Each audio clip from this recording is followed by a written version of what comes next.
सुप्रभात बेटा। मैं केंद्रीय विद्यालय मसरक से यज्ञदत्त त्रिपाठी कक्षा 7वीं के सभी बच्चों का हिंदी की कक्षा में स्वागत करता हूँ। बेटा, आज हम आपकी पाठ्य पुस्तक बाल महाभारत में दूसरा पाठ देवव्रत, इसका सारांश देखेंगे।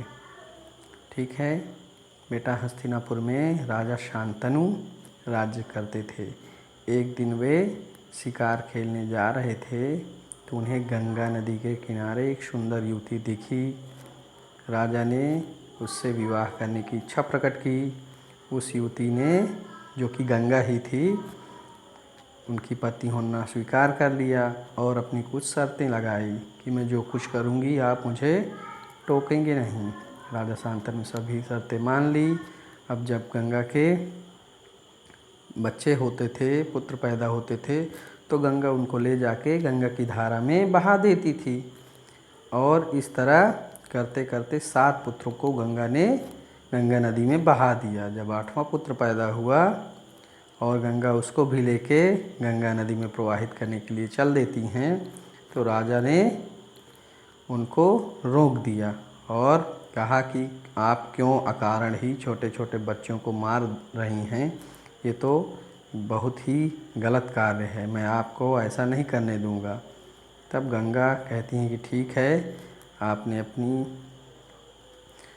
वचन तोड़ दिए हैं, अब मैं जाती हूँ और ये पुत्र भी मेरे साथ जाएगा और जब ये बच्चा थोड़ा बड़ा हो जाएगा तो मैं इसको आपको सौंप दूँगी।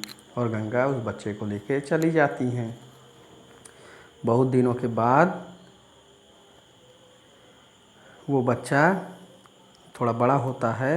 एक दिन राजा शांतनु फिर से जा रहे हैं जंगल की ओर घूमने या खेत करने, तो देखते हैं कि एक बच्चा जो है गंगा की धारा को अपने तीर के द्वारा रोके दे रहा है।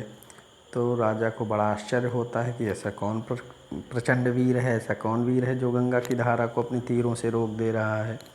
तब गंगा वहाँ स्वयं उपस्थित होती हैं और बताती हैं कि राजन, ये आपका पुत्र है।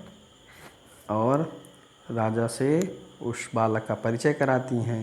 राजा उनको देखकर बहुत प्रसन्न होते हैं उस युवक को और अपने गले से लगा लेते हैं।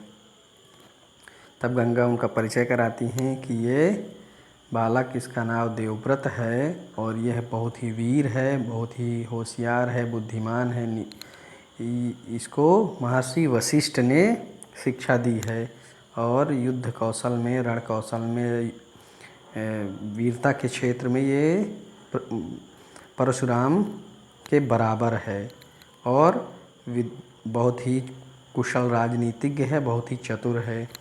इसको आप अपने साथ ले जाइए। राजा उसको अपने गले से लगाते हैं और उसका माथा चूमते हैं और फिर उस युवक को लेकर राजमहल वापस लौट आते हैं। यही लड़का, यही बालक, जिसका नाम देवव्रत है, आगे चलकर भीष्म पितामह के रूप में विख्यात होता है।